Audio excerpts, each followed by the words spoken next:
Okay, hello, welcome back. This is going to be another look at Assassin's Creed Syndicate, and while talking about Sunday school lessons. Right now we are on top of Westminster Abbey. We're going to be wandering around, occasionally looking out at just, the beauty that is Victorian London. And today Evie is in a beige and blue jacket. Give credit to the game designers. Pretty much every color they have on her looks really good, which is rare in video games. Anyway, that's besides the point. So last week's lesson was John 2 through 4, which had several stories that were quite good. I discussed three of them in the last video. In this video, I'm going to, just discuss two of the stories and go from there. So the first one, and I can't believe I missed this one last week because it was totally one of my favorite stories when I was a kid. It was the story of Christ going to the temple and cleaning the temple out. Basically, yeah, kicking out all the moneylenders, all the people who were exploiting the temple for their own purposes were kicked out. It's a great story. So first off, the word whip was used when I was a kid, and I always thought of Indiana Jones type whip. But it wasn't quite like that. What it was Christ went out and tied these cords together. And these different cords would, knotted them all together. And by doing that, he made it so, let's see. Wait, that's sneak. Okay, wait. How do I get down? Oh, okay, there we go. She won't drop for a second there. But yeah, he knotted all these cords together to form the whip. So it was very crude sort of a whip. And one thing I'd like to point out about it was that he did do this, there was anger at how people were treating the house of his father. He did have anger towards them, but he wasn't controlled by the anger. He wasn't out of control, raging, angry. What he was, it was a righteous anger that, that he thought about, he had put together and planned on what he was going to do. It wasn't just, losing his temper and kicking these people out. He took the time to make a cord and then, kicked them out of his father's house. And I think that's kind of how we should handle these sort of situations. Yes, we will feel angry at certain things, but we shouldn't let the anger control us. We should be in control and do what needs to be done. In this case, the clearing of his father's house was very much a much needed thing to be done. These people were exploiting the temple for their own gain, which is not an appropriate use of the temple. And so, yeah, I always liked that story growing up as a kid because it was a whole Indiana Jones thing. You just had to love it because of that. So, let's look out over here. Love the view there. So, second story I find to be very interesting. It's one of the smaller. There are several stories like this in the New Testament about Christ, and this is called. John calls it Christ's second miracle attributed to him, but a man whose son is on death's bed. He's just deathly ill, about to die, goes to Christ, and this is why I find it significant. This happened a lot, but this man went to Christ and said, "My son is going to die. Please save him. Do something to save him. Go to him, save him." And Christ's response, I always thought to be very interesting, was, "You won't believe in me without signs, without any of these signs." And the man's response was to simply say, please just save my son. And I think that was, the mark of a good father, where it's, he wasn't concerned about his own beliefs. He wasn't concerned about any of that stuff. His main concern was for his son. And he went to Christ to say, please save his son. And Christ said, your son will be fine. And the man went to his son and discovered that his son had basically, from the moment Christ said those words, had gotten better. So it was the second miracle of Christ doing that. And I just find it significant that, it's a good parent manual type thing. Just the needs of the children above your own personal beliefs or needs. So those were the two stories from John 2 through 4 from last week that I personally liked and found interesting. So this upcoming week is Matthew 5 and Luke 6, and it's they're dealing with the Sermon on the Mount.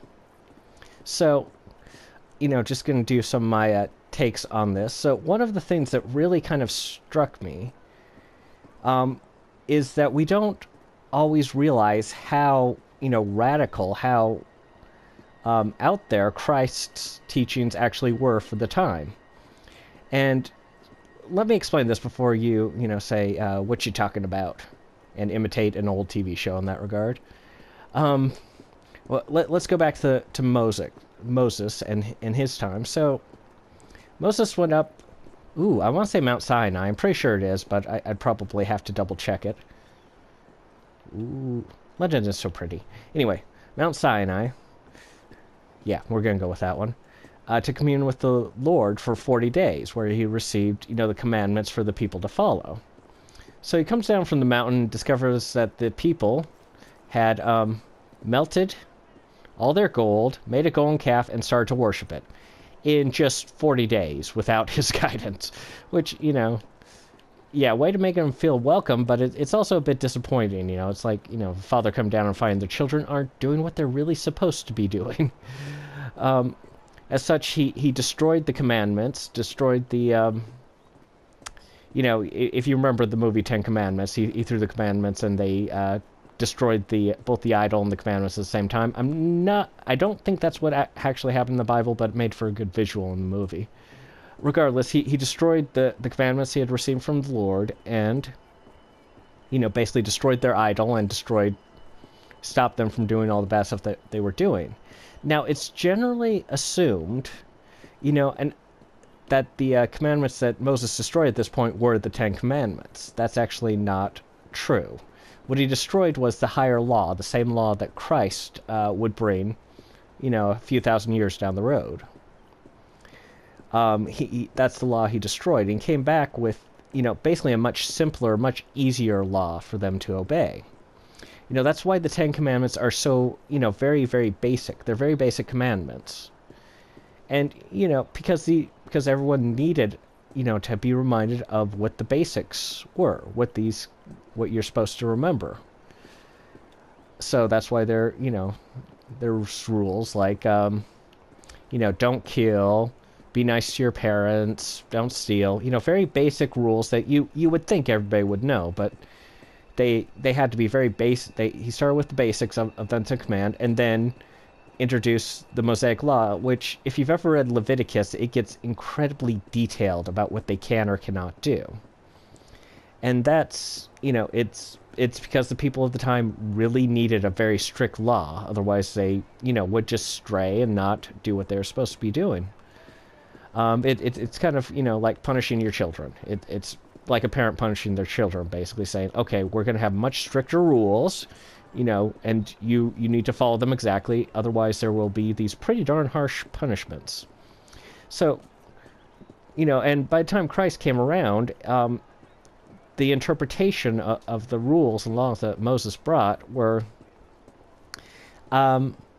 different groups interpreted them differently, some of them even stricter than the laws that Moses had laid down, to the point where a tailor, for example, would be punished for having a needle in his, just a needle which he used to sew in his clothing, because that would be carried, if he wore that in his clothing on a Sunday, he would be punished, castigated. That's the right word, right? Yeah, castigated. For doing that, because that would be carrying his tools of trade on a Sunday, and that would be breaking the Sabbath, according to certain groups. So, they interpret it very strictly. So Christ comes along and, with the Sermon on the Mount, and with Beatitudes, and with a bunch of his laws, he was pretty much, presenting a higher law that was very radical, very different from what they had been living. The eye for an eye, and hate your neighbor. That was pretty much what they were taught. And then suddenly they're being taught, love your neighbor, love your enemy. What? That doesn't make any sense. Why would they have these laws? These were very different, very radical. And we don't really, I certainly didn't realize it when I was younger, because, that's one of the first things you're taught in Sunday school are the basic teachings of Christ, because they're very simple, straightforward, and they're very good lessons in them that pretty much anyone can learn. Yeah, that camera angle didn't work at all. So, yeah, they were very radical, very new ideas, but they were also very, very good ideas. Are very, very good teachings. John Cleese, of Monty Python fame, who is an atheist, if I'm remembering correctly, once said that you can't make fun of Christ, just as a comedian, simply because what he said made sense. There was no hypocrisy there. There was just really good advice, basically. Even if you don't believe in him, it's great advice. So, and then he taught things like, blessed are the meek. I mean, who thought that? The meek were just, the strong survived, not the meek. So why would the meek be blessed? It doesn't make any sense.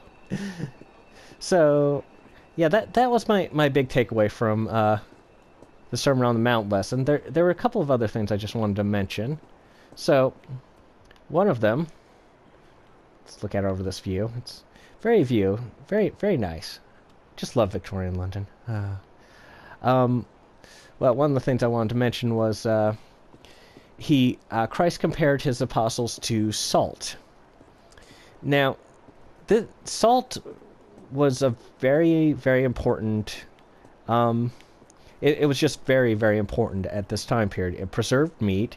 It was actually part of Jewish traditions, and many of their rituals and so on involved salt. It was just vitally important. And, if salt were to lose its savor, it became worthless. So, if, the apostles are salt, they're the ones who preserve the gospel of Christ. They're the ones who, they're just such an important part of his gospel that it was just, yeah. Anyway, I just thought it was a great comparison. I believe it's actually from this time period we get take it with a grain of salt eventually originated from, because, the salt would preserve the original flavor of the meat, and, it really makes things taste good. So, I thought that was a good comparison. And I think it's important to note that Christ fulfilled the Mosaic Law, was fulfilled through Christ, and so with him, the stuff that was done under the Mosaic Law would no longer be done, because, it's been fulfilled. It's Christ has fulfilled the law. So, anyway, that was kind of a quick look at the upcoming lesson and the previous lesson. Let's